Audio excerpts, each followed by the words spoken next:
regionali il Movimento 5 Stelle presenta i suoi candidati, tra poco conosceremo gli esponenti veneziani. Oggi a Padova il Movimento 5 Stelle ha presentato i candidati alle regionali, conosciamo dunque gli esponenti veneziani.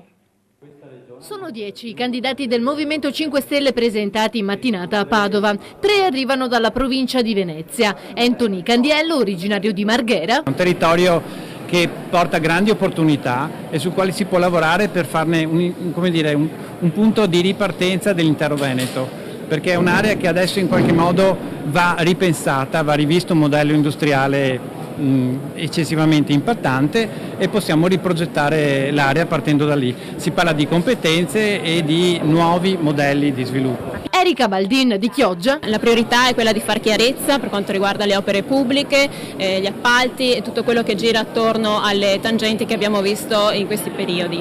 E soprattutto poi c'è una valorizzazione anche dell'ambiente lagunare, è necessario una bonifica e una tenuta in considerazione di tutto l'ambiente lagunare e quindi di una preservazione della laguna. Ed Enrico Chiuso, esperto in sicurezza idraulica. La mia parte della regione mi sto occupando molto di sicurezza idraulica ultimamente, abbiamo una regione che abbiamo costruito troppo, abbiamo semplificato troppo, dobbiamo rivalutare il territorio, riprenderci quello che avevamo, tutti i nostri prodotti locali, rivalutarli tutti, vedere se ci servono nuovi insediamenti o se non ci servono e la sicurezza idraulica prima di tutto. Nei prossimi giorni il movimento darà via alle graticole regionali, una per provincia, per arrivare ad una nuova votazione entro i primi giorni di dicembre e sancire così il nome del candidato governatore definitivo che si presenterà alle regionali.